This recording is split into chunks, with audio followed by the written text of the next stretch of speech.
Il y avait le Punto Neymar cet été, l'année dernière plutôt. Il y a même plus de temps, c'était en 2017. Cet été, il y aura le Punto Messi. Alors avant de vous écouter les uns les autres, chacun on a bien compris, un avis bien tranché sur la situation. On va essayer d'en savoir un petit peu plus déjà sur l'évolution du dossier avec notre correspondant à Barcelone, Florent Turchu.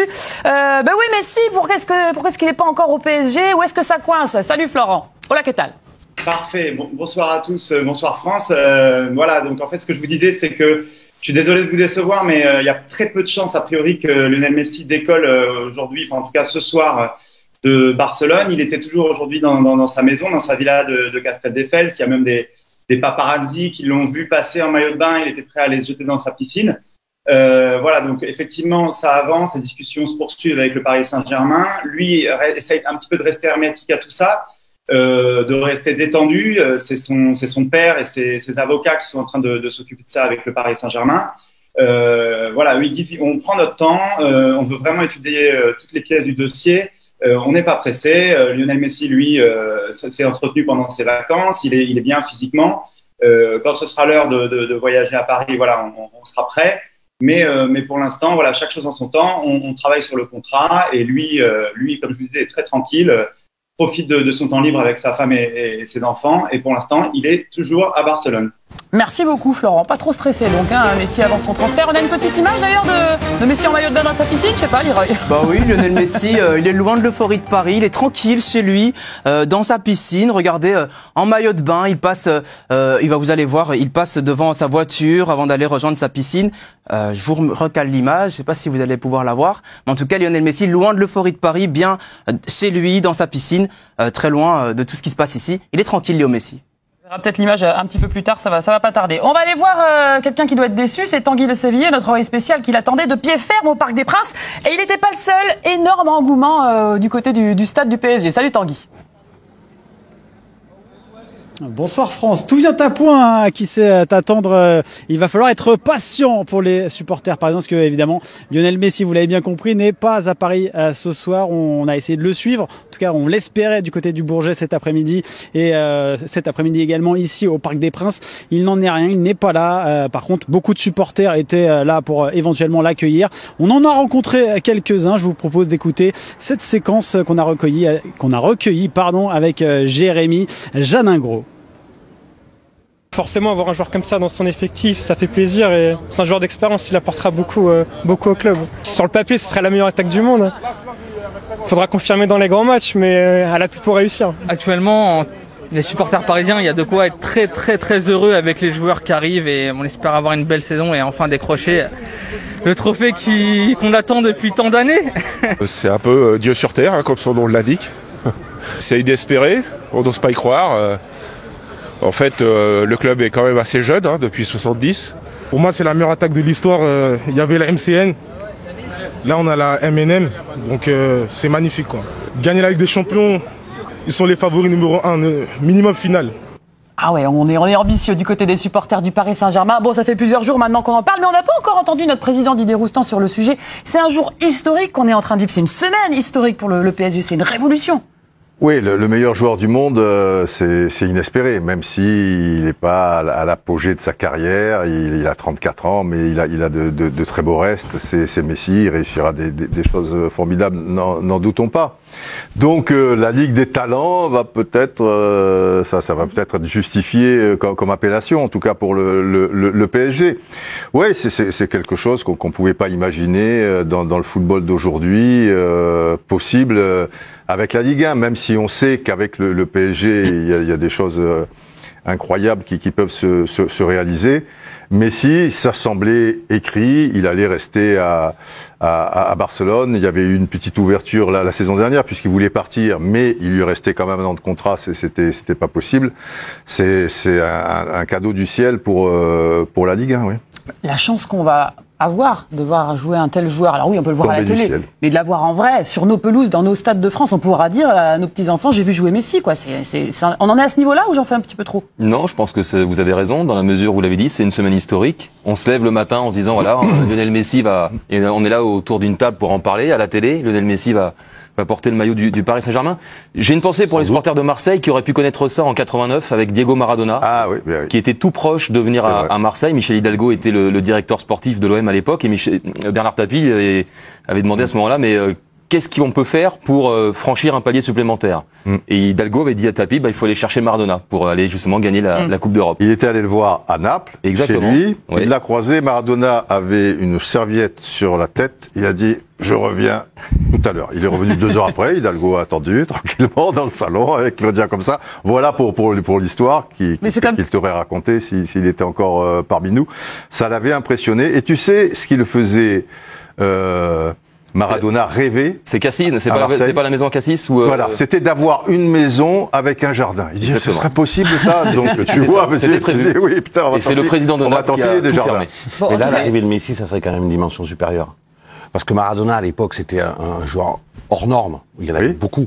Oui. Mais là, tu fais venir Messi, c'est un peu la fusée le 3e étage de la fusée du PSG. Ibrahimovic avait permis de changer la dimension sportive du PSG. Après, tu as eu Neymar, où là, tu rentres dans du business aussi. Et Messi, c'est à la fois un gros coup sportif, économique et diplomatique.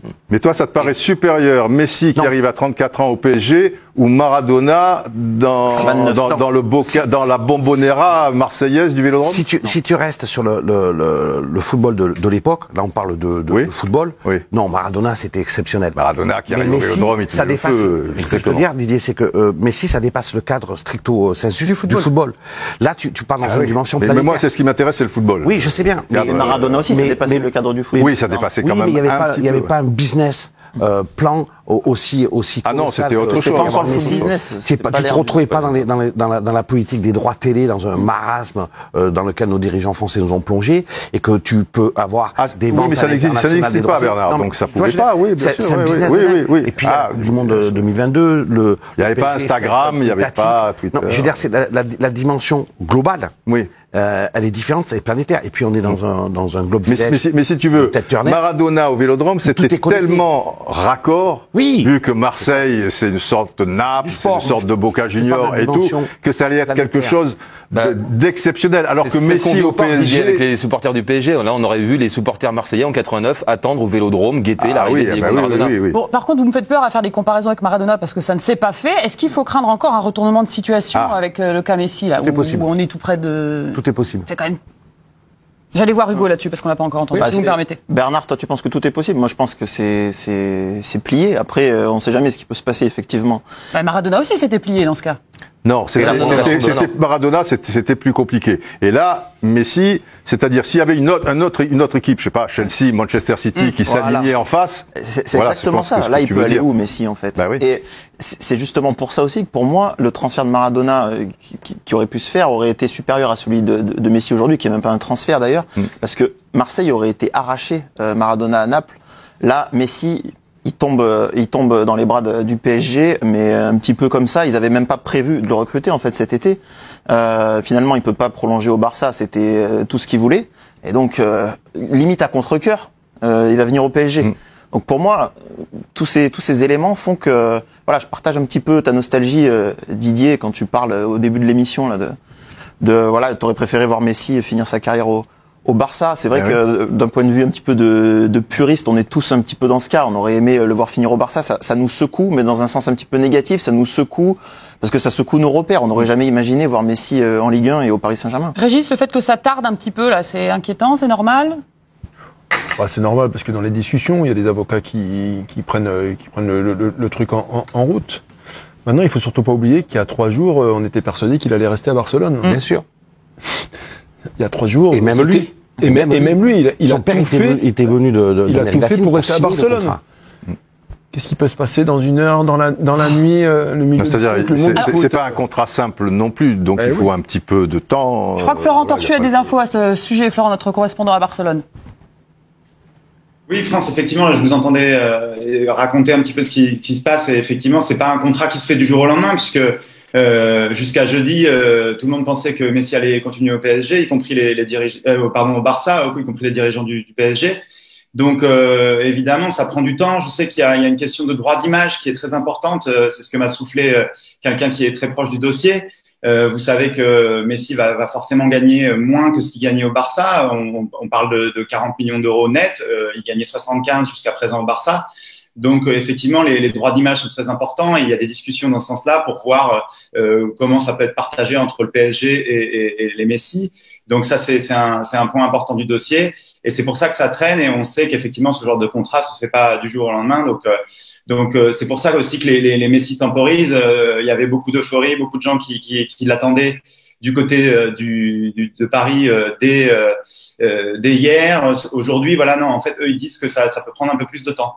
Bon, on va pas faire une édition spéciale tous les jours quand même, hein, Florent Torchu. Donc essayons de trouver une bonne date. C'est le but. C'est le but. S'il était déjà arrivé, après on passe à autre chose. Ah non, on en parlera. Merci beaucoup, Florent Torchu. Je pense qu'on n'a pas fini de vous passer des coups de fil cette semaine. Restez bien connectés. Allez, première question, parce qu'on n'a pas encore lancé de débat. C'était juste des petites impressions comme ça à chaud. Première question de cette folle soirée. Avec Messi, Paris devient-il le plus grand club du monde? Oui, on fait pas dans la dentelle. C'est d'ailleurs la question sondage que l'on vous pose sur le compte Twitter de l'équipe du soir. N'hésitez pas à voter et à participer vous aussi au débat en vous connectant. Alors à cette question, seul Régis nous répond oui, Paris devient le plus grand club du monde. Vous avez 1 minute pour nous convaincre. Dans quoi est-ce qu'il s'est embarqué celui-là encore? Vous regrettez? Oh non. Ah bon, attention. Moi, on va pas poser la question, mais enfin, je compte. Mais parce que vous répondez jamais aux textos, donc c'est pas compliqué. C'est toi qui donne ton avis après. C'est vrai aussi, mais d'un autre côté, je donne après. On a une petite lumière tamisée qui est partie pour la minute pour convaincre. Régis Brouard, c'est à vous. Non, mais on a souvent parlé de l'institution Paris Saint-Germain, pas au niveau des grands européens, à travers le palmarès ou l'image ou du comportement, effectivement. Mais quand on regarde les 10 dernières années du Paris Saint-Germain en termes d'image, de marketing, en termes de joueurs qui sont venus jouer dans ce club, alors je ne vais pas tous les citer, Ibra, Beckham, Mota, Neymar et plein d'autres, on voit bien qu'ils sont passés dans une autre dimension. Il y a un centre d'entraînement qui va sortir aussi de terre, donc il y a vraiment une évolution dans ce club. Pour moi, c'est le club de demain, un club d'avenir. Les moyens financiers qui dépassent des choses incroyables. Et quand vous avez la possibilité de faire venir un joueur comme Lionel Messi, c'est que vous avez passé dans une autre dimension. Donc pour moi, c'est le club de l'avenir, c'est le club de demain. Vous avez 10 secondes. Là, on n'a pas besoin de plus. Personnel. C'est cadeau. Est-ce que Régis Brouard vous a convaincu sur le compte Twitter de l'équipe du soir? Vous votez, on aura le résultat à la fin du débat. Monsieur le Président, c'est maintenant à vous d'intervenir. Alors, déjà, est-ce qu'il va le devenir? Oui. C'est ça, c'était ça plutôt Messi. la question. Avec Messi, alors bon, ça va prendre une dimension supplémentaire, c'est sûr. Le PSG, depuis 2, 3, 4 saisons, ils font partie des 6, 7 gros clubs, je veux dire en moyenne, 5, 6 d'Europe. Mais après, un grand club, c'est autre chose. C'est une histoire. Je peux pas comparer le PSG avec le Real Madrid, avec Barcelone, avec Manchester United, avec la Juventus de Turin, quoi. Enfin, pour moi, un grand club, c'est sur la durée. Est-ce que ça va être la meilleure équipe d'Europe dans les 2-3 années à venir, à partir de maintenant? Ça reste à prouver. Surtout que là, c'est pas un championnat, c'est sur 2 matchs, tu vois, contre Manchester City, contre le Bayern. Même si tu as Messi, il y a pas quand même, tu vois, de garantie, même si tu as éliminé le Bayern un petit peu dans des circonstances favorables, mais en ayant bien joué aussi, il y a rien à dire. Donc, deviendrait-il le plus grand club du monde? Est-ce que les Qataris, après la Coupe du Monde, tu vois, quand je te parle de la durée, est-ce que ça va être toujours le choix premier? Est-ce que par rapport au soft power, le PSG devient l'enjeu que l'on sait après la Coupe du Monde? Je sais pas. Pour moi, il y a des tas, il y en a pas 10 000, mais il y a Boca Juniors, c'est un plus grand club. Je veux dire, il y en a encore qui, voilà. Mais petit à petit, c'est vrai qu'ils rattrapent. C'est vrai que niveau marketing, à partir du moment où tu as dans la même équipe Messi, Neymar et Mbappé s'il reste, le monde entier va être intéressé, se diriger, converger vers le Parc des Princes et les alentours. Ça c'est clair. Pour ça, oui. Il y a une évolution même au niveau des résultats sur la Ligue des Champions. Ah oui. Une finale, une demi-finale en 2 ans. Donc il y a une progression. Mais pour devenir le plus grand club du monde, tu dois marquer justement cette Ligue des Champions, l'histoire de cette Ligue des Champions. Tu dois la remporter. À partir du moment où tu l'as jamais remportée, tu peux pas te considérer comme le meilleur club du monde. Et ils peuvent recruter Messi. Après-demain, ils peuvent recruter Cristiano Ronaldo. Ils peuvent recruter Erling Haaland. Et ben, ça sera le plus gros effectif du monde. Erding, ça sera pas. Dire Même plus tard. Ils l'ont déjà eu. Ça sera le plus bel effectif du monde, mais ça sera pas le plus gros club du monde parce que moi, j'ai entendu tes arguments. C'est vrai qu'il y a le centre d'entraînement, il y a le marketing, etc. Mais c'est pas ça pour moi L'argument pour toi du club, c'est le passé. C'est le palmarès. Le palmarès. C'est pas que le passé, c'est la manière. C'est un club relativement. Alors je vais te dire, relativement assez jeune. Régis, je vais te dire une chose. Au niveau des réseaux sociaux, ils deviennent number one. Ils prennent 600 000 nouveaux abonnés par jour, je crois, depuis que Messi. Sauf que, Ronaldo, tous réseaux sociaux confondus, Instagram, tu vois, Twitter, Facebook, il a dépassé les 500 millions. Tu te rends compte? Les 500 millions de followers, tout confondu. Mais maintenant, si tu rajoutes Messi à Neymar, on n'est pas loin. Parce que là aussi, c'est un autre football, c'est une autre manière de concevoir. On est en plein dans le business. Donc, par rapport à ça, évidemment, je vous propose d'aller voir et on peut pas l'occulter, malheureusement. Quelqu'un qui connaît bien mieux le club que nous, qui a joué, c'est Vikash Dorasso, notre consultant. Salut Vikash, dites-nous un petit peu quelle a été votre réaction quand vous avez appris ce qui est en train de se réaliser. Je suis plutôt content, même très content. Ce serait extraordinaire d'avoir Lionel Messi, un joueur qui a gagné des ballons d'or, venir dans notre championnat. C'est rarement arrivé qu'un joueur ballon d'or, encore en activité avec ce niveau-là, vienne jouer en Ligue 1. D'habitude, il part pour gagner les ballons d'or. Donc c'est quand même extraordinaire. Du coup, c'est quel impact ça pour le PSG, Vikash, vous qui l'avez bien connu, ce club? Est-ce qu'il est prêt pour ça? Parce que là, on va rentrer encore dans une nouvelle dimension. Ouais, j'ai l'impression qu'il est prêt. Le gros coup pour moi, ça a été de faire venir Neymar. C'est là que, alors il y a eu Bras avant, il y a eu Beckham qui est passé par là. Il y avait Pastore au tout début, c'était un gros coup aussi. Mais je pense que c'est Neymar parce que c'était impensable qu'un joueur de ce niveau-là vienne jouer au Paris Saint-Germain et en Ligue 1. Habituellement, il quittait le championnat pour partir dans les grands clubs. Et là, il venait en Ligue 1. Le Paris Saint-Germain l'avait pris à Barcelone, il payait très très cher. Et donc c'était extraordinaire. Donc évidemment, le fait de faire venir Messi, c'est un coup énorme. Puisque l'équipe a beaucoup progressé, l'effectif s'est beaucoup amélioré, et donc là, l'équipe est capable d'aller gagner la Ligue des Champions. Vikash, est-ce que Paris devient le plus grand club du monde en recrutant Messi? Je ne pense pas. Moi, je suis plutôt assez d'accord avec tout le monde. Le Paris Saint-Germain n'a pas le passé de tous ces grands clubs. Il n'a pas gagné la Ligue des Champions, donc il peut écrire l'histoire. Voilà, il a progressé ce club, et puis dans l'organisation aussi. Et alors si Messi vient, il faut la gagner cette Ligue des Champions, et c'est pas fait. Il y a de la concurrence, il y a des grands clubs avec des beaux effectifs aussi qui vont elles aussi se renforcer. Donc voilà, mais ça va être fou quoi. Voir Messi, Neymar et peut-être Mbappé s'il reste sur les terrains de Ligue 1, c'est juste impensable. Hein. C'est juste une sorte de quelque chose qu'on va avoir du mal à croire, comme on a eu du mal à croire que Neymar viendrait au Paris Saint-Germain. Et pourtant, c'est en train d'arriver. Merci beaucoup, Vikash. On va raccrocher parce que vous êtes au soleil et c'est en train de m'énerver. Donc, je pense que vous n'êtes pas à Paris. Vous. Bonne soirée. On se retrouve à la rentrée, bien sûr. Je vous ai pas entendu réagir de ce côté. On a quand même un PSG qui est capable d'attirer Messi. Là, on fait partie dans la cour des plus grands. Tous les clubs sont pas capables de l'attirer. C'est que financier. Non, mais je rejoins Hugo sur ses arguments. C'est-à-dire que, en gros, la vérité viendra du terrain. Il faut absolument gagner la Ligue des Champions pour devenir un grand club. Le plus grand club du monde, avec l'un des plus grands joueurs du monde, ça c'est clair et net. Donc tant qu'il n'y a pas cette apothéose, cette consécration, on ne pourra pas considérer Paris comme le plus grand club du monde.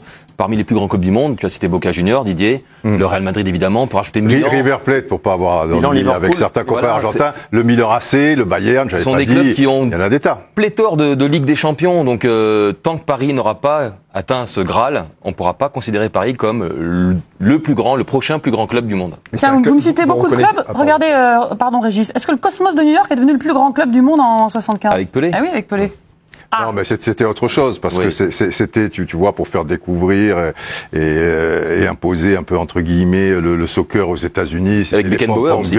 Beckenbauer y a joué, Carlos Alberto, Beb Nisken, Chinaglia, etc. et tout. Mais c'était un petit peu, c'était pas le football de la vraie compétition, entre guillemets, quoi. Donc ça a rien à voir par rapport à notre Régis, je vous ai coupé, pardon. Oui, Régis. Non, mais vous me parlez de ces grands clubs, Milan, effectivement, avec un passé et un palmarès incroyable. Le Paris Saint-Germain reste un club relativement assez jeune, quand même, dans cette compétition.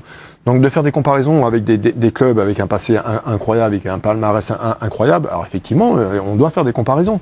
Mais tout leur avenir leur appartient quelque part. Quand vous construisez, quand vous décidez de prendre un club comme Paris, en émettant des moyens incroyables, Encore une fois, je parle de... Bon, il y a le recrutement, il y a un centre d'entraînement qui va avoir... il paraît que c'est un truc incroyable. Ça fait partie de l'évolution d'un club et de la construction d'un club. Les grands clubs comme Milan, comme le Real de Madrid, ont été en avance sur ces aspects-là. Paris va le devenir aujourd'hui. Alors, est-ce qu'ils l'ont pas compris avant? Mais j'ai la sensation qu'ils le comprennent aujourd'hui. Donc ça fait partie de la construction d'un club et de l'avenir. Tous tes arguments sont justes. Ça m'a presque fait changer d'avis. Presque. Non, parce que je l'ai trouvé très bon dans ce qu'il dit. C'est vrai, dans la construction, ils sont en train de rattraper à vitesse grand V les autres clubs. Il n'empêche, il y a juste un truc qui fait que je suis plutôt d'accord avec mes petits camarades, c'est que tu peux pas l'enlever, ça. Ah non, tous ces grands clubs, ils ont construit une histoire. Et après, ils ont fait du business, ils ont marketé aujourd'hui. Le Real Madrid, c'est une marque. Boca, c'est une marque. Non, on est d'accord. Et tout. Paris, ils ont fait le tour de force de faire l'inverse. C'est-à-dire qu'ils n'avaient pratiquement pas d'histoire. Et ils ont créé le Paris Saint-Germain, une marque extraordinaire. Alors, avec la Tour Eiffel sur le maillot, c'est un accélérateur de notoriété formidable. Et aujourd'hui, c'est une réussite marketing et commerciale extraordinaire, le Paris Saint-Germain. Ça devient une marque sportwear. Je veux dire, ce qu'ils ont réussi à faire en termes de business plan, c'est fabuleux. Mais il reste quand même un petit déficit sportif et qui est bien normal. Voilà, tu peux pas aller plus vite que la musique. Mais je suis d'accord avec toi. On l'a souvent dénoncé sur ce plateau, Didier. Ils auraient pu aussi réussir sportivement plus tôt et mieux en faisant pas toutes les erreurs qu'ils ont faites dans le recrutement, etc. etc. Mais peut-être qu'au niveau marketing, ils auraient eu du retard pour le coup. Voilà, ils sont un peu à la traîne là-dessus, ce qui fait que quand même, ça doit être du business, ça doit être une société de spectacle, un club de foot, ça reste quand même du sport. Et la vérité, elle sort du terrain. Et là-dessus, ils accusent encore un petit retard par rapport à tous les grands clubs qu'on a cités. Et un bon retard par rapport au niveau du palmarès. Mais ça, c'est normal. Ils sont nés en 70, ils ont commencé, ils ont fait 5 demi-finales de Coupe d'Europe, à l'époque, entre Coupe des Coupes et Ligue des Champions. C'était pas rien. Enfin, même ils avaient une histoire avant qu'Ibra dise, je suis là pour, mais on parle de commencer l'histoire de ce club. Depuis tout à l'heure. Ces grands clubs, c'est une famille, en fait, qui était très fermée. Et justement, le tour de force, et c'est ça qu'on peut reconnaître de positif au PSG, le tour de force, ça a été de mettre un coup de pied dans la porte, en fait, même de la créer. D'ailleurs, ils l'ont payé de temps en temps. Effectivement, et là, en ce moment, ils sont bien. Là, ils sont contre la Super League avec les FA. Après, on verra la suite. Ils l'ont payé, mais ils ont réussi à être considérés comme. Oui. Maintenant, ils font partie. Ils sont à la table. Ils sont à la table. Maintenant, ils sont autour de la table. Ils sont à la table. Donc, là, du coup, ils sont. Voilà, c'est devenu un grand club. Ouais. Pour le coup. Pour le coup, oui. Ah oui, un grand club contemporain. Mais c'est pas le plus grand club, non. Mais ils sont à la table. Bon, il vous faut des titres. Alors après, à la table, tu peux présider la table et tu peux être. Ils sont à la table. C'est déjà le club. Ils sont tellement puissants. Quand tu es puissant, tu pousses un peu quand même. Il te faut des titres parce qu'il te faut une aventure commune, donc victorieuse, pour entrer dans les conscients collectifs et donc dans le cœur des gens. Voilà. Là aussi, Bernard, il y a une évolution sur les 2 dernières années, par exemple. Oui, bien sûr. Une demi-finale. Bon, après, on va pas revenir. Non, mais c'est très bien. La façon surtout pour un produit, mais c'était pas simple. Non, mais on est d'accord. Mais c'est pour ça que c'est une bonne évolution. Tu m'avais presque fait changer d'avis. Presque. Après. Et puis après, faut pas oublier que les générations qui arrivent, et c'est elles qui auront pignon sur rue, ils voient pas le football de la même manière et le passé, ça les intéresse pas trop. Tu vois, tu apprécies pas le football comme autrefois. Tu as une autre manière de le consommer aussi. Et eux, à partir du moment où il y a Neymar, il y a Messi, Mbappé, tout ça et tout, ils se foutent pas mal de l'histoire de Milan ou de Manchester United ou des choses comme ça. Et ça peut aider Paris à donner pas l'illusion d'être un grand club. C'est un grand club, mais un accélérateur de jeu entre guillemets, quoi, tu vois. Résultat de la minute pour convaincre. Est-ce que Régis Brouard, qui a failli faire basculer Bernard Lyons, vous a convaincu sur les réseaux sociaux? Ah non, c'est un oui, parce que c'est une émission qui est regardée par les vieux. Mais si tu mets la même émission énergie, je sais pas trop quoi, je crois qu'il gagne. Il y a peut-être beaucoup de Marseillais aussi. Alors on avait posé la question comme ça, sans avoir d'argumentaire, à nos téléspectateurs sur Internet. Leroy, ça donne quoi le sondage? Alors à la question, avec Messi, le PSG deviendrait-il le plus grand club du monde? Twitter vote non à 62%. Voilà, les tweetos qui sont plutôt de l'avis du non. Mais ça, c'est le plus grand club. Maintenant, si tu mets, est-ce qu'ils ont le plus grand 11 du monde? Là, c'est évident. Il faudra la poser demain ou quelque chose comme ça. C'est une bonne idée, ça, dis donc. On la posera demain. On la note.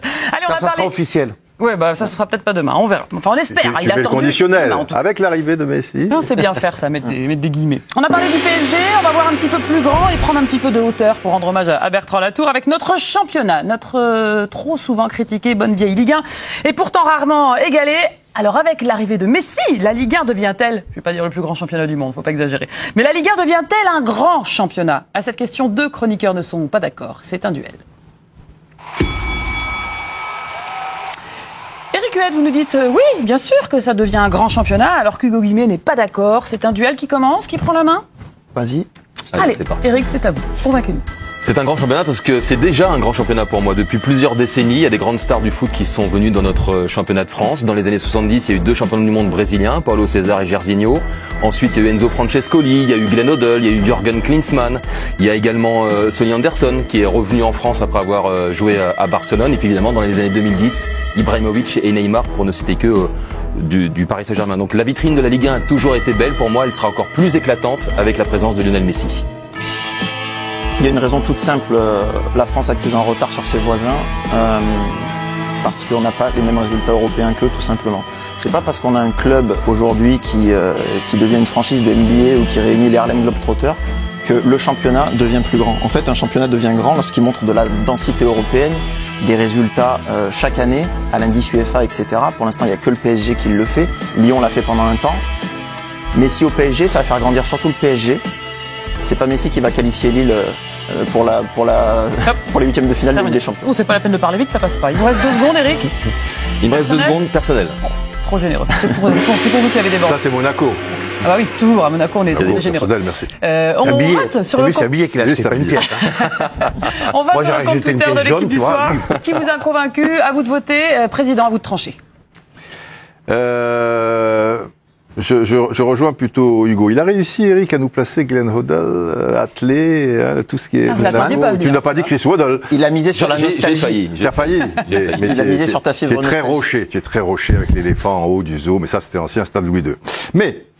non, je pense que les arguments d'Hugo se tiennent pour le grand public. Voilà, une hirondelle fait pas le printemps, quoi. Que tu es que le PSG, et si tu disparais comme très souvent, ou que tu n'as aucune influence, même la Liga Europa ou des choses comme ça, quelque part, il y a un manque. Et puis après, le fait qu'il n'y ait pas une vraie rivalité dans le championnat, si tu veux, avec un suspense ou quelque chose, avec 3-4 équipes qui se tiennent, ou 2-3, tu vois, c'est ce qui fait la différence avec les Anglais maintenant. Outre tout ce qu'on sait par rapport au championnat d'Angleterre, il faudrait qu'il y ait des grosses stars aussi à Monaco, à Lyon, en 2013, et à Marseille. Quand ils ont fait venir Falcao, Rames Rodriguez, Joao voilà, là tu avais les deux, et Nice qui jouait bien, et bon, là du coup, mais tu te rends compte, quand tu vois les joueurs qu'il y a à Marseille, ils vont réussir peut-être quelque chose. Hein. Ils ont fait un mercato malin avec les moyens du bord, même inespérés, parce que je pensais qu'ils avaient un tel trou financier, je ne sais pas comment ils font, mais bon, ils l'ont fait, bravo.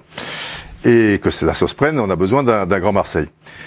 Monaco, qu'est-ce qu'il y a comme, tu vois, à Monaco, c'est des joueurs, tu vois, bon, Ben Yedder, tu vas me dire, Hollande, tout ça et tout. Mais par rapport au deuxième de Bundesliga, au deuxième d'Italie, enfin, tu vois, au niveau des noms, quoi, tu vois, quelque part, c'est... Moi, je trouve que là où pas le PSG a échoué, mais ils peuvent pas tout faire non plus, et c'est normal qu'ils aillent acheter à l'étranger, puisqu'ils prennent du très lourd chaque fois, sauf s'ils avaient pris peut-être Aouar à un moment, comme ça se disait, ou un petit peu français, c'est qu'ils aient pas fait en sorte que, tu vois, quand Canal+ s'est arrangé avec Tapi pour qu'il y ait une rivalité, quitte à ce qu'elle soit un peu superficielle, mais l'amener au sommet, qu'il y avait encore Bordeaux, où il y avait quelques restes, etc. et tout, c'était bien joué. Il aurait fallu que le PSG aide dans ça, mais bon, ils peuvent pas non plus. Ils en laissent un peu pour les autres. Et un grand championnat, les diffuseurs se battent pour le. Il y a ça aussi. Bon, là peut-être Messi, Neymar, etc. Tu vendras un peu plus facilement. Il y avait déjà Neymar, Mbappé. On a vu ce qui a été proposé. Hein. Enfin, oui, c'est vrai. Alors la Ligue 1, j'ai appris ça dans l'équipe ce matin. La Liga vaut 11 fois moins que la Liga, qui a perdu Ronaldo, Neymar, Ramos. Oui, mais quand elle a été vendue, la Liga, il y avait Messi encore. Oui, oui. Non, mais là, est-ce que le ratio, alors je dis pas devrait s'égaliser, mais au moins, ça devrait un petit peu rattraper le retard, là, avec ce qui se passe. Oui. Ça va remonter automatiquement que par la présence de Messi. Le championnat va devenir... Oui, mais malheureusement, tu le vends pas maintenant, le championnat. Et la Liga, ils l'ont vendu, il y avait encore Messi. Ah oui. Les discussions de droits TV, c'est dans 2 ans? 3 ans. 3 ans. Enfin, les Et discussions je crois seront que un peu dans 2 avant, ans mais... pour les étrangers. Les étrangers, là, c'est hallucinant. On a 80 millions d'euros par an, pendant que la Liga, ils ont 800 millions. C'est ce que disait justement France. 1,5 milliard pour la première ligue. C'est vraiment les droits à l'international. Oui, pardon, le droit international. Voilà, le droit à l'international. Nous, en France, on a navigué un peu entre deux eaux. Il y a deux modèles. Il y a le modèle anglais où ils ont marketé, c'est-à-dire un rectangle bien vert, avec des tribunes bien pleines, et pas forcément que des grands joueurs, mais c'est un produit télévisé qui est formidable. C'est la première ligue, c'est une réussite fabuleuse. Et tu as en Espagne, où c'est un peu moins, c'est différent, mais ils ont axé sur les joueurs, les plus grands joueurs du monde, à une période très récente. Comme tu sais, je te coupe juste, l'Italie de l'époque. Nous, on est resté entre deux eaux, on n'a pas axé sur les uns ou sur les autres. Je me rappelle, tu parlais de la Serie A, mais dans les années 80, dans chaque club, il y avait un grand joueur. Bien sûr. Et c'était génial. Alors, c'était pas tous les clubs qui pouvaient gagner la Serie A, mais c'était diffusé, et ce qui faisait que ça donnait l'attractivité. Ce qui faisait la différence à l'époque. Qui a perdu ça aujourd'hui, d'ailleurs. Même plus tu parles du rectangle vert. Il y avait 2 ou 3 par équipe en Italie. Des Anglais. Oui, il y en avait 2 ou 3 par équipe. Enfin, pour les 4-5 en Vérone, mais l'Italie, c'était toujours hyper mal réalisé. Même s'il y avait Maradona, Rummenigge, Platini et tout le tralala. L'Espagne, au niveau réalisation, l'Angleterre, ils ont toujours été en avance, si tu veux. C'est la réalisation, c'est moyen, quoi. Enfin, il y a des progrès sur un super classico, enfin sur un classico ou quoi, mais c'est quand même moyen. Mais c'est pas ça qu'achètent les gens. Ils achètent quand même les stars. Enfin, la Chine, le X pays, tout ça et tout, ils achètent là où il y a des stars. Et en Espagne, il y en a de moins en moins, c'est pour ça que... Et en Espagne, pour le coup, il y en a de moins en moins. Mais ils ont vendu au bon moment, c'est sûr que au prochain appel d'offres... il y a encore Karim Benzema. Il y a une petite différence avec... vous parlez du championnat anglais et espagnol. Oui. En Allemagne, oui. C'est un vrai produit aussi. Hein. Oui. Les stades sont pleins. Mais ils ont bien... Ça, c'est un troisième modèle. C'est un troisième modèle, et c'est un modèle qui fonctionne. Oui, absolument. Sous l'échec de leur Coupe du Monde 98, ils ont changé le droit de nationalité déjà, ce qui a permis de relancer la Nationalmannschaft, et après ils ont fait des stades. Ils sont un peu partis dans le modèle anglais en disant on va faire de beaux stades, on va remplir des beaux stades avec des pelouses bien vertes et tout. Moi je me souviens quand on a commencé à vendre les droits télé très chers en France, je disais toujours au président de club, je dis mais quand tu regardes à la télé, je me rappelle bien sûr, si tu zappes à Reims, tu as raison. Pourri, la Saint-Etienne elle a été dégueulasse. Non mais je parle d'un point de vue visuel. Parce que c'est des beaux stades aujourd'hui, Bernard. Tu vends un concept, tu vends quand même un concept, tu le vends surtout à la télévision. Et c'était pas vert, c'était pas beau, c'était pas propre. C'est vrai. La lumière, que parce que si c'était à 19h, tu passais à Dortmund et tu allais effectivement. Comment c'est ça? La Première Ligue, ils ont fait ça. C'est pour ça que je dis que c'est un produit, la Première Ligue, qui a surplanté les joueurs, parce que les meilleurs joueurs du monde, je le répète, les Cristiano Ronaldo à l'époque, les Kaka, les Messi, etc., Griezmann, Benzema, c'était pas en Angleterre du tout. Et l'Angleterre, tu vois les droits télé qu'ils ont vendus en Asie, ça a cartonné. Et la Liga a survécu sur ces stars. Mais le football en Angleterre, il y a déjà quand même dans le jeu cet engagement et cette passion qui existe nulle part ailleurs, c'est le pays du football. Et au niveau réalisation, même dans les années 60 ou 70, c'est Canal+ qui a fait basculer quand même le championnat de France au niveau réalisation avec des gros moyens, etc. Quand ils sont arrivés en 84, où il y a eu beaucoup d'efforts avec Jean-Paul Jotte, Charles Bietri qui a lancé tout ça, qui était pas sot par rapport à ça, tu vois, qui était un petit peu visionnaire et qui a vu le manque avec Nono Bertoni, que je salue, toute la bande. Mais l'Allemagne, ils ont été toujours très forts au niveau réalisation. Et ils ont toujours eu quelque chose, et ils ont spectacle aussi. Quand je dis les Anglais spectacle, les Allemands, il y a toujours eu spectacle. Parce que nous, on a ce double problème. C'est vrai que de temps en temps, tu vois un stade mal éclairé, je vais pas les citer, ou des trucs, tu vois, où il y a 4000 personnes, 10 000, 12 000, enfin quelque chose comme ça. Ça, ils en ont aussi en Allemagne, Didier. En France, on a des beaux stades. Tu vas à Bordeaux, il y a un beau stade, mais il y a 10 000 personnes. Eh ben oui, mais il est vide. Tous les stades anglais, ils sont pleins. C'est important. Et le jeu aussi. J'essaye. Le jeu. Je sais que vous êtes président, mais je voulais juste vous montrer une petite interview pour vous montrer que ça dépasse vraiment le monde du foot, ce qui est en train de se passer. Tous les sportifs ont un avis. On va écouter Rafael Nadal, qui est pourtant pro-madrilène. Eh ben, lui aussi, il est très peiné par la future absence de Messi. Barcelone a tout fait pour garder le meilleur joueur de son histoire, mais c'était impossible. En tant que fan de football, Je pense que perdre une telle star et ne pas pouvoir le voir jouer tous les week-ends dans le championnat espagnol est une triste nouvelle pour nous, les amoureux du football espagnol. Voilà, l'attrait pour la Liga devient forcément un petit peu plus faible. On va moins saliver devant un Barça Real. Ah bah c'est sûr. Ah bah oui, déjà perdre Ronaldo, c'était pas rien parce qu'il y avait cette rivalité entre les deux qui les a fait aussi progresser, qui avait ce côté excitant. Là, tu n'as plus Messi, excuse-moi. Oui, il y a encore quelques bons joueurs, mais ça n'a rien à voir. Parce donc que la là, Liga peut peut-être rattraper progressivement son retard. C'est pour ça que je ne comprends pas bien l'intransigeance en fait de la Liga, de Tebas par rapport au dossier Messi, parce que là, clairement, tu perds Messi. Qu'est-ce qui reste? Ça affaiblit finalement, ça affaiblit aussi le Real, parce qu'une concurrence. En fait, c'est hyper intéressant pour le championnat. Oui, mais Tebas, c'est différent. Il y a la Super League et il veut se faire Laporta et Pérez par rapport à la Super League. Il est impitoyable. Là, la Liga, et à ce niveau-là, danger. Bah écoute, pardon. Ah, danger la Liga là quand même, parce que on en parlera dans un instant, mais il y a encore Mbappé. Hein. Peut-être que Mbappé peut très bien le voir au Real. Oui, si Mbappé qui va au Real, tu vois, ça restera un grand club. Le Real et Barcelone, à un moment, il y a. Bon, bien, la transition était toute faite, mais je ne peux pas. C'est normal, Didier débute à la télévision. Il n'a jamais fait de télévision. On a écouté Rafael Nadal, mais on va aussi écouter tous les entraîneurs et les joueurs de Ligue 1 qui se réjouissent de l'arrivée potentielle de ce futur crack dans notre championnat. On y va. Ça serait extraordinaire. Moi, je veux pas être poli, il me fait bander. C'est un joueur évidemment exceptionnel. Il n'est pas encore au titre de légende puisqu'il va encore continuer. Mais c'est vrai qu'il est libre et qu'il va sûrement faire des heureux très bientôt. Ça valorise notre championnat. Donc moi je suis très heureux s'il vient jouer à Paris et qu'on puisse l'avoir dans notre championnat. On dit qu'on a un championnat de merde, qu'on a plein de choses qui ne sont pas bonnes. Voilà, si on arrive à faire venir un joueur comme ça, c'est extraordinaire. On va se régaler. Si je suis honnête, je suis un peu triste parce que je suis supporter de Barcelone, donc c'est pas une bonne nouvelle pour Barcelone, mais c'est une très bonne nouvelle pour la Ligue 1. Extraordinaire pour le foot français, extraordinaire pour l'attrait de la Ligue 1 à l'international.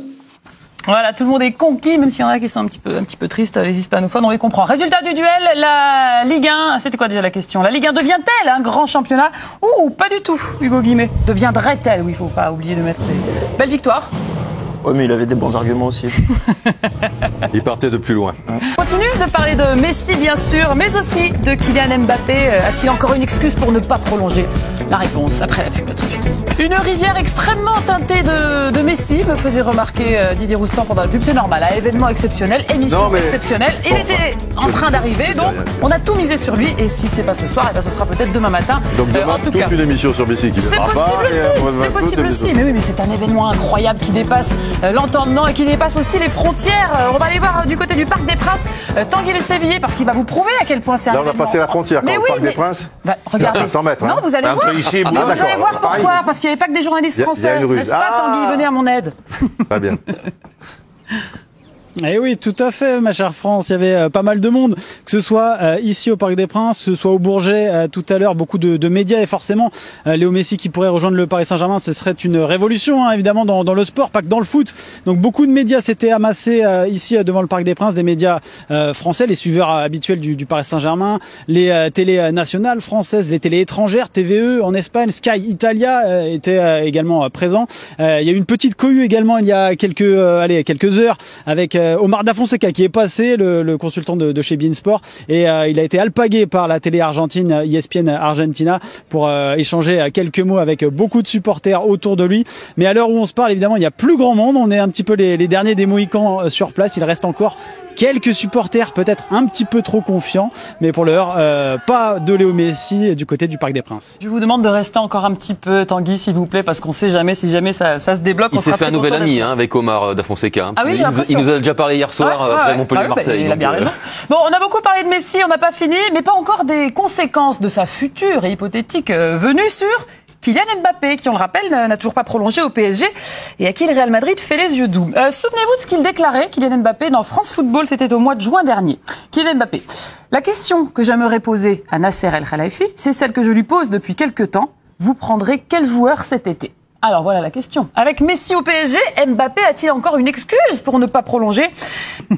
Écoute, je sais pas si c'est trop avancé, mais évidemment, comme tout champion, il a bien compris qu'il y avait un petit peu des lacunes dans l'équipe du PSG, qu'elle était déséquilibrée, etc. Il est pas sot, il lit la presse, et puis même il comprend rapidement que même c'était toujours un peu à l'arrache, quoi. Tu vois, par rapport à certaines équipes qui manquaient quelque chose.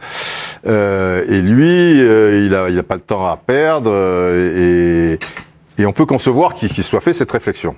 Après, la donnée, maintenant, il peut plus, derrière ce qu'il a dit, alors il choisira son chemin, son destin, comme tu l'as dit. Moi, je vais aller plus loin. Je pense que là, son intérêt, c'est d'aller au bout de son contrat. Ou peut-être re-signer, tu fais un geste, etc. Il ira au Real Madrid. S'il va pas cette saison, il va y aller l'année prochaine. Le Real Madrid, ils vont pas avoir 10 000 possibilités, peut-être à Haaland à un moment, mais ils le veulent, etc. et tout. Là, tu as la possibilité d'entrer, parce qu'il veut entrer dans l'histoire, il est déjà dans l'histoire quelque part, du football. Là, c'est les galactiques, quoi, quelque part. C'est les galactiques des temps modernes. Et je pense que dans les galactiques des temps modernes, que ce soit Figo, que ce soit Zidane, que ce soit Beckham quand il y était, Ronaldo, tout ça, il n'a pas pâti aucun n'a pâti de l'ombre de l'autre, parce qu'ils étaient suffisamment intelligents, ils ont gagné qu'une Ligue des Champions, c'est pas pour autant effectivement que sportivement, mais c'est resté dans l'histoire des galactiques. Et je trouve que pour un gars qui est passionné de football, ce qui est son cas, il va jouer avec Messi, il va être dans les galactiques, parce que tu mettras pas Neymar, Messi, il y a les trois, ça fait pas l'ombre d'un doute, et puis après, Wijnaldum, Hakimi, Verratti, babababa. Et donner ce premier trophée, avoir une chance, si tu t'en vas, tu n'as aucune chance de machin. Si tu restes, je trouve que ça peut l'influencer quelque part. Je mets de côté ses déclarations, et je pense pas que ça lui fasse de l'ombre. Tu auras besoin de Mbappé, tu vois, Messi, il a pas 25, 26, 27, 28 ans. Ils vont et puis, je sais pas, tu es là avec un joueur comme Messi, tu as envie de jouer avec lui quand même si tu as grandi, même si tu te dis maintenant, je suis quand même un peu, je pense que ça peut l'influencer. Je mets les déclarations de côté, donc je mettrai plutôt Régis et Eric, mais pour des raisons un petit peu annexes. Après, il y a un argument aussi pour reprendre l'expression chère à Mémé Piron, c'est la loi du marché. C'est-à-dire que là, on se retrouve dans une situation, post-Covid ou pas Covid, compliquée. C'est-à-dire, c'est pas sûr que le Real, il fasse un gros chèque pour Mbappé aussi. Là. Oui, qu'à un moment, il peut aussi se retrouver dans une situation, Mbappé, où même si intérieurement, dans son fort intérieur, il veut partir pour devenir le king de Madrid, il pourra pas, parce que il pourra dans un an. Il pourra pas le payer. Voilà. Donc, à un moment, Eric, ne t'inquiète pas, il retombera sur ses pattes en faisant des déclarations que tu nous ressortiras d'amour, en disant qu'en fait, on m'avait mal compris, Eric Huette avait mal lu, ça avait été mal traduit en monégasque, parce que c'est pas exactement la même langue, et que donc du coup, il avait jamais dit ça, il est très content de rester. Non, mais tu es d'accord avec moi que ça peut l'influencer quand même. Oui, mais on est tous d'accord qu'il va pas partir cet été. Mbappé, dans sa tête, même avant que Messi arrive, je pense qu'il était convaincu de faire la saison au PSG, surtout au vu du recrutement qu'il y avait même avant Messi. C'était la tendance. Il peut très bien faire cette saison-là au PSG, remporter la Ligue des Champions avec le PSG, rentrer dans l'histoire de ce club et ensuite partir au Real. Mais si il est prolongé ou pas, tu peux pas accepter. Comment si c'est le PSG, tu peux pas accepter qu'un joueur de la dimension de Mbappé, au prix où tu l'as payé, puisse partir. Mais ils vont faire quoi? Ils vont forcer le Real à faire une offre? Non, tu peux lui mettre de la pression pour qu'il prolonge. Mais c'est quoi la pression? Lui, tu peux pas le mettre à la cave, hein? Pourquoi? Ah, tu vas le faire jouer dans la deuxième équipe? Ils peuvent pas faire comme Rabiot. C'est pas possible, non. Ils peuvent pas faire Rabiot, là. Mais pourquoi? Mais parce que c'est Mbappé, parce que c'est un des 5-6 meilleurs joueurs du monde. Donc tu es le Paris Saint-Germain, tu es un grand club. Oui, non, mais tu peux pas. Tu peux pas te faire respecter. Et même les autres grands clubs, pour un joueur du niveau de Mbappé, ne le font plus maintenant. Et ne pourront plus le faire. Non, ils peuvent pas. Non, très bien. Ah bah non. J'en prends acte. Et je pense pas que ça serait en plus intelligent de le faire. Le gars, il a un contrat, il va au bout de son contrat. Bah, c'était à eux à un moment de. En revanche, Didier, s'il refuse les prolongations les offres de prolongation du PSG et que le PSG communique là-dessus, ça risque d'être difficile pour lui d'assumer ça au Parc des Princes. Avec le retour du public, etc. S'il y a les résultats, il marque des buts, il truc. Les gens, ils s'en foutent qu'ils prolongent ou qu'ils prolongent pas. De montrer que c'est devenu un grand club. Et de se faire respecter par ses propres joueurs. Oui, mais pourquoi ça serait se faire respecter? Lui, il a joué le jeu, il a toujours été à fond. Il arrive à la fin de son contrat. Et pourquoi ça serait pas respecter le club? Pourquoi il devrait prolonger? Je comprends pas. Ils se sont mis d'accord sur un contrat. Alors, il fallait le faire signer un an de plus. Ou alors, il y a 2 ans, il fallait mettre plus le paquet. Maintenant, ils sont dans une position où, effectivement, plus tu avances, plus c'est embarrassant. Ce serait bien. Mais pourquoi on en voudrait à Mbappé? On en parlait la semaine dernière sur ce plateau avec Régis. Ce serait bien quand même et avec France aussi, ce serait bien qu'il parle. Mbappé. Ce serait bien qu'il prenne la parole. Oui, mais il faut qu'il parle pour dire quelque chose. Pour l'instant. Je sais bien, mais cette situation ne peut pas durer éternellement. Non. À un moment, il parlera. Ça veut dire que peut-être c'est. Pour l'instant, il y a l'actualité Messi qui fait que il va pas parler de plan. C'est pas une obligation pour lui de communiquer. Mbappé, quand il signe son contrat en 2017 avec le PSG, ses obligations, c'est quoi? Il a 50 contrats et c'est de marquer 30 à 40 buts par saison avec le PSG. C'est ce qu'il fait depuis qu'il est arrivé. Il n'y a pas une obligation dans son contrat qui dit tu vas être vendu 200 millions. Ils l'ont rentabilisé déjà. Bien Donc sûr. là, qu'ils veuillent faire 100 ou 150 ou 200 millions en le transférant, on peut comprendre économiquement de la part du PSG, mais il n'y a pas une obligation du côté d'Mbappé en fait. Mais même à communiquer pour moi. Hugo, sur une projection de carrière de Mbappé qui est très axée là-dessus, entre les trophées individuels et les trophées collectifs, est-ce que vous avez la sensation aujourd'hui qu'il y a un club ou une équipe qui est capable de rivaliser? Alors je ne dis pas que PSG va gagner la Ligue des Champions. Non. Sur le potentiel et sur l'avenir, sur les 3 prochaines années par exemple, en dehors de Manchester City, sportivement, tu as tout ce qu'il faut. Voilà. Et tu es dans une équipe qui, quoi qu'il se passe, enfin, sauf accident, si en 8e de finale comme contre le Bayern ou Manchester City, que ça se passe mal, bon, adieu Berthe. Mais tu vas focaliser les gens, tu vas être dans l'histoire, je veux dire, comme il y a eu Suarez, Neymar, etc., comme il y a eu les Galactiques, comme il y a eu Benzema, Bale, Ronaldo, ça a duré moins longtemps parce que Bale, bon, c'est un petit peu comme ça. Mais les 3, ça va être une attraction. Tu fais partie du truc, quoi. Il va signer au Real de Madrid. Après, on verra les résultats. Il va signer au Real la saison prochaine. Mais bien sûr. Le Real de Madrid, ils sont éliminés en 8e de finale. Il passe inaperçu. Oui, mais on peut pas lui en vouloir d'accomplir son rêve. La projection de sa carrière, lui qui... Non, mais son rêve, ça peut arriver dans un an. Le Real le voudra tout autant dans un an. Donc... Ah oui, mais le Real, dans un an, ils vont poser 200 millions sur le marché, on n'en sait rien. Alors, vous le voyez au Real, peut-être, il y en a un autre qui semblerait l'envoyer là-bas. On va aller voir. C'est peut-être Leroy Cabella, d'ailleurs, qui a une petite info à nous donner. C'est pas moi, mais c'est Tony Kroos qui ne serait pas surpris de voir Kylian Mbappé débarquer. C'est ce qu'il déclare dans Bild. Le Real veut toujours le meilleur, donc je ne serais pas surpris de voir Kylian Mbappé signer au Real Madrid.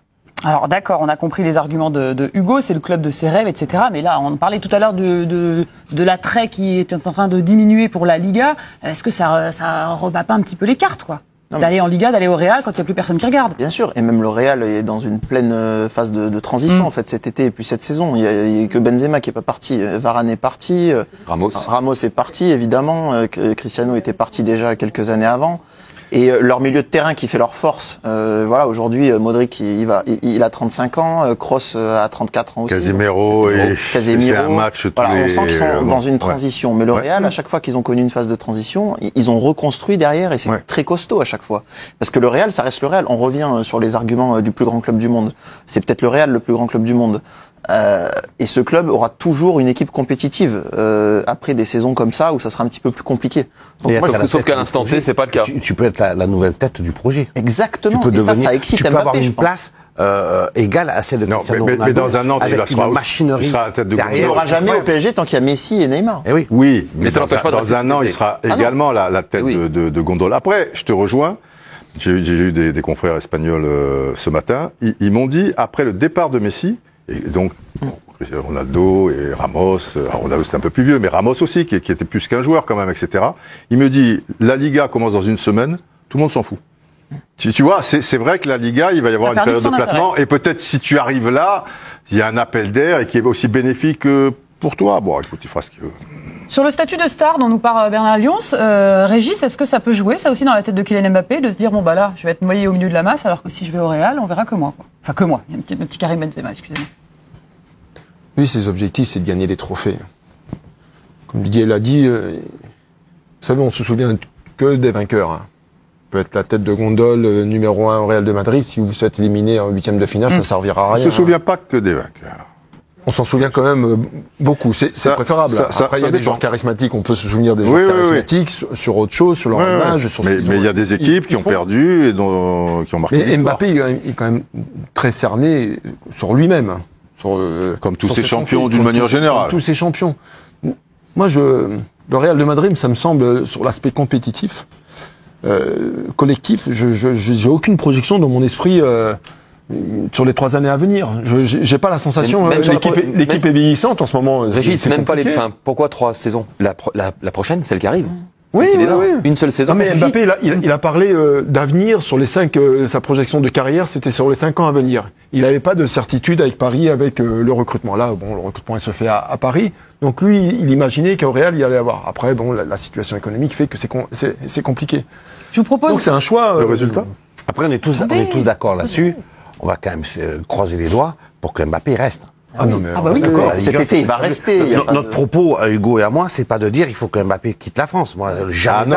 Moi, si on veut faire toute sa carrière, rester jusqu'à la fin de ses jours en Ligue 1, c'est formidable. On a tellement si peu de stars de ce niveau-là en France. On les garde. Oui, on les garde. Mais même le petit Adi de Bordeaux, je préfère 100 fois le voir jouer à Bordeaux que le voir transféré ou bradé pour 10 millions d'euros en Italie. Alors il y en a d'autres qui veulent absolument garder Kylian Mbappé au PSG. Ce sont bien sûr les supporters parisiens que vous avez pu rencontrer. Tanguy Le Cellier, toujours en direct du Parc des Princes.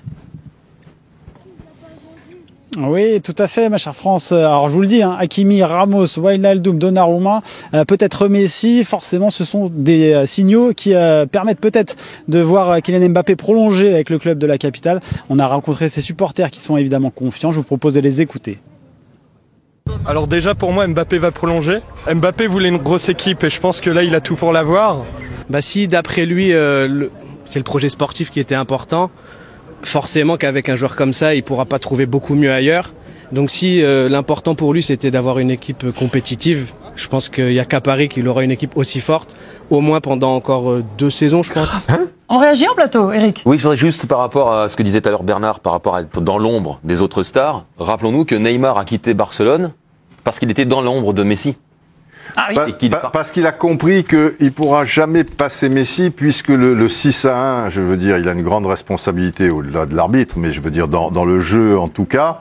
Et finalement, c'est curieusement Messi qui a été le plus fêté, lui qui n'avait pas fait grand-chose. Et on a dit que c'est ce jour-là qu'il a compris que, même s'il adore Messi... Oui, ils sont amis et tout, mais c'est juste pour dire que... Didier, il n'a pas eu de bol parce que Neymar était sur le terrain et Messi, il était au pied des supporters avec cette photo. Oui, voilà, c'est vrai. Et cette photo est passée partout. Ça se joue sur des clichés. Et le cliché, c'est qu'il a été pour Messi, pas pour Neymar. Après, bon... C'est ce qu'on a dit, je sais pas si moi je l'ai pas entendu de sa bouche. Après, il y a aussi du business derrière, il y a des choses qu'on lui propose. Mais il est venu au PSG pour remporter des ballons d'or, par exemple. Voilà. Il y avait d'un côté la rivalité Messi, Cristiano Ronaldo, et lui, mais il a rien fait pour en gagner aussi. Malheureusement, je veux dire, bon, il n'a pas eu de chance avec sa blessure, c'est vrai. Mais après, on peut pas dire qu'il fasse des efforts démesurés non plus. Résultat du super duel, vous l'attendiez, je crois, Président. J'attends avec une impatience. Il a réclamé. Folle, je réclame. Oh là là, quelle large victoire de Régis Broir. Réaction, Régis? Non, normal. Quoi? Pas de réaction? Quand même. Mais Bernard, il l'a reconnu sur la conclusion. Il dit que Mbappé, on souhaite qu'il reste à Paris, donc il doit attribuer la victoire. Tu peux pas faire un duel comme ça, tu sais que tu l'as perdu. Oui, tu sais que tu l'as perdu. Alors c'est fair play de votre part, et c'est courageux de votre part d'y avoir... Je commence quand même pas à avoir fait des émissions, je sais que quand c'est tendancieux, vous les truquez, parce que cette émission est truquée, c'est que là, il n'y a même pas besoin de la truquer, tu sais le résultat. Donc. Olympique de la médaille d'or, les volleyeurs de l'équipe de France sont arrivés, alors ils sont pas tous là parce qu'ils sont très nombreux. Changement de plateau, la Marseillaise, on peut pas garder tout le monde. Je crois même qu'on va céder la place de président. Oui, et ça, Didier Roustan ne le fait jamais. À nos 3 invités du jour. Et c'est moi qui l'ai proposé. C'est vous qui avez proposé. Laurent Tilly, l'entraîneur de l'équipe de France. C'est un honneur. Qui prend la place de président. Genia Gebrenikov, le libéraux de cette équipe, et Benjamin Tonucci. Ah, vous filez déjà les médailles en arrivant. C'est la première fois que j'en touche une. Oui, faites attention de ne pas la casser, ça se perd facilement ces petites choses-là apparemment. J'ai appris des choses.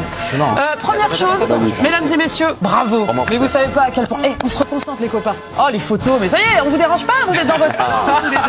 On est tellement contents pour cette équipe de France de volley parce que on a un attachement particulier. La chaîne équipe, on les suit depuis longtemps, mais pas que. Je vais dire une bêtise, mais moi la première, jamais je vous avais imaginé aller au bout, les gars. Est-ce que vous, c'est le cas? Non. Ah bon, ça va. Non, pas vous, coach. On espérait un podium, mais là, cette médaille-là, c'est inespéré.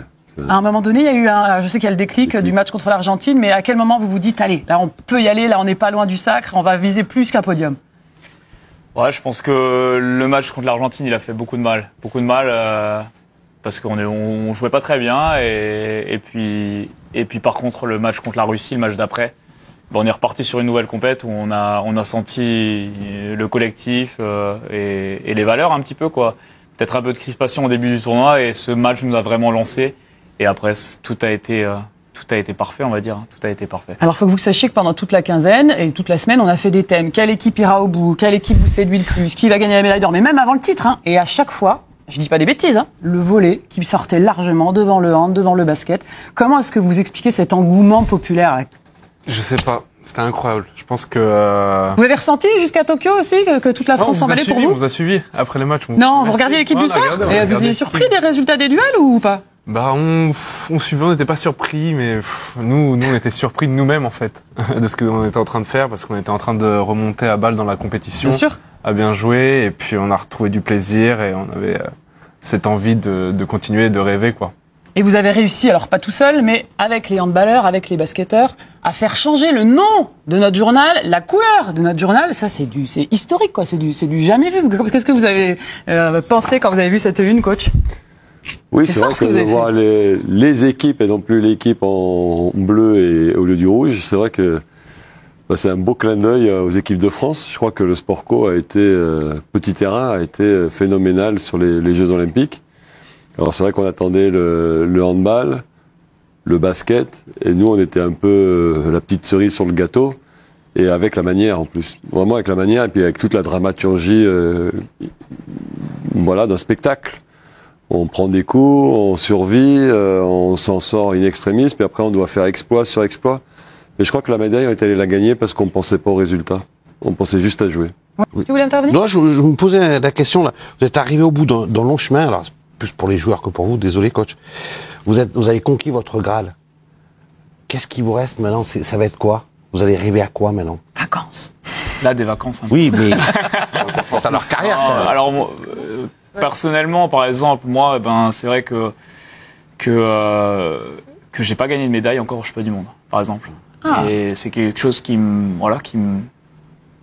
fait envie. J'ai gagné cette année avec des champions en club. C'est quelque chose que j'avais envie quand j'étais gamin, gagner les JO. C'est fait. Et maintenant, une médaille au championnat du monde, c'est quelque chose qui peut être important pour moi pour bien finir. Et aussi, il y a quand même Paris 2024 où on a la possibilité de jouer des Jeux Olympiques en France et c'est quelque chose de magnifique. Quand on voit le Trocadéro comme ça avec les gens, on se dit la ferveur, elle peut être. Oui, déjà d'y être, mais c'est vrai que là maintenant on va déjà penser au court terme, mais bien sûr que c'est une envie de gagner une médaille à Paris 2024. Là, c'est pas plus y aller. Maintenant, vous avez un statut, les gars, et il faut le défendre. Là, on est favoris. On est qualifié, c'est cool. Ça, c'est cool. Un petit mot du public, de l'absence du public, parce que je me souviens quand on avait les escrimeurs médaillés champions olympiques, eux aussi. Bon, c'est vrai qu'ils font un sport où ils ont l'habitude de jouer. Ils nous disaient au fin fond de la salle, personne nous regarde. Vous en avez vraiment souffert de l'absence des supporters? Au tout début, moi, par exemple, en Italie, les salles avaient été vides, à part les 3 premiers matchs où il y avait 25% de la capacité de la salle. C'est vrai que je pense qu'on s'est habitué. En Ligue des Nations, hein. Ouais. On s'est habitué à ça et puis maintenant c'est devenu notre quotidien, mais c'est vrai que la salle était vraiment gigantesque et ça faisait bizarre de jouer dans une salle vide, surtout pendant les Jeux, mais bon, on a fait avec et puis c'est pour ça qu'on était encore plus soudés, on essayait de hurler encore un peu plus, garder cette belle énergie et pas s'endormir sur le terrain, quoi. Parce que nous en général on joue avec le public, mais là on a fait face à ça tous ensemble. Parce que les joueurs prenaient des cartons, parce que c'est les joueurs qui étaient sur le banc qui mettaient l'ambiance. Donc ils envahissaient le terrain et les arbitres ils se croient à Roland Garros. Ah non, pas de bruit. Déjà la salle elle est vide. Alors. Et ça c'était vraiment important parce que on se sentait porté par les remplaçants, par tout le monde. Et c'était vraiment... On a essayé de donner de la voix. Mais ça, cette espèce de petit grain de folie, parce qu'à chaque fois qu'on parlait de vous, c'était les fous, les potes, les barjots. C'est en train de devenir la friend touch. Je pense à Samir Atsaïd qui nous fait le salto au début, aux escrimeurs qui nous disaient qu'ils justement ils faisaient un tennis volé avant leur finale. On peut en être fier de ça. On peut être performant et aussi avoir ce petit côté déconne dont on a vraiment beaucoup besoin pour certains. Ouais, je pense qu'on est une nation qui aime ça en fait, qui aime jouer en fait. Je pense beaucoup d'athlètes, c'est le jeu avant tout, c'est le plaisir, c'est aussi une forme de décontraction avant de grands événements. Donc je pense que ça aide et ça a bien fonctionné. Ça fonctionne pas tout le temps bien, mais là c'est vrai que ça a bien fonctionné pour les sports collectifs, en tout cas sur ces Jeux Olympiques. Et on a hâte de le voir votre grain de folie là. l'Euro à partir du 3 septembre sur la chaîne L'équipe, c'est chez nous. On va encore tous les retrouver, nos champions olympiques.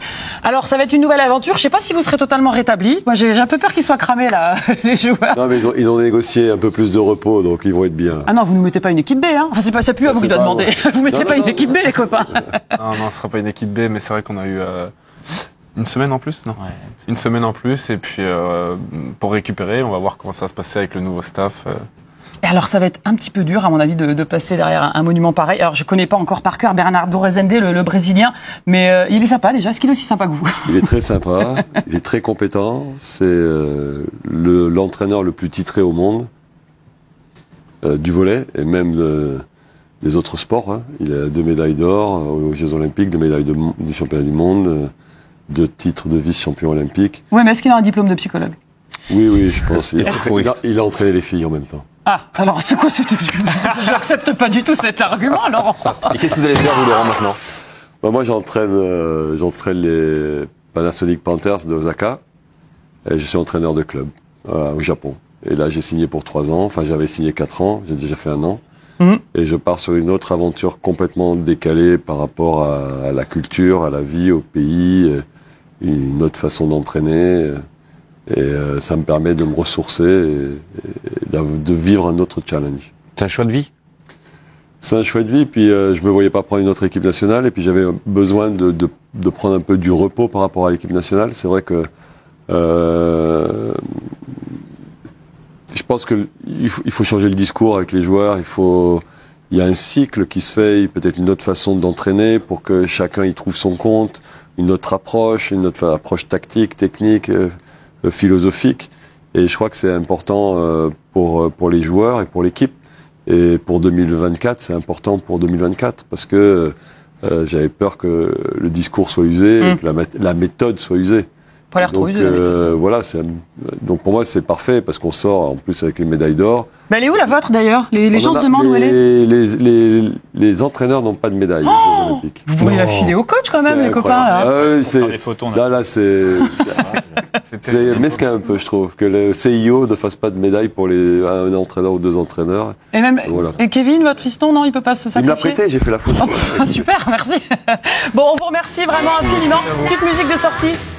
Les joueurs du Barça qui ont été sifflés lors du Trophée Gamper suite au départ de Messi. Oui, c'était hier et malgré la victoire 3-0 face à la Juve, les joueurs du Barça sont sifflés pendant toute la rencontre. Samuel Umtiti et Clément Langlais ont pris cher même pendant la présentation des équipes. Écoutez.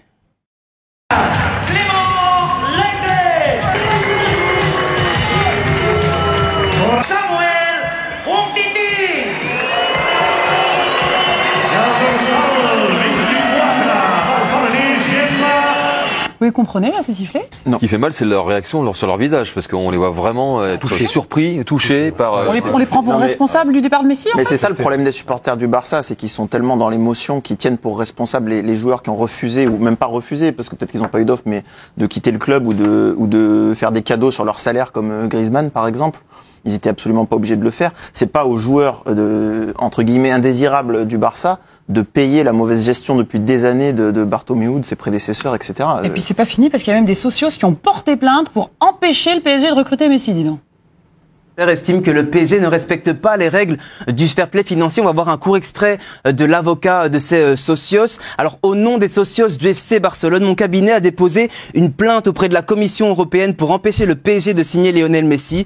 Les résultats économiques du PSG en termes de fair play financier sont pires que ceux du FC Barcelone. Il est inconcevable que le fair play financier serve à aggraver les dérives du football. Business, peut-on lire. Mais il faut qu'ils portent plainte contre leur club, en fait.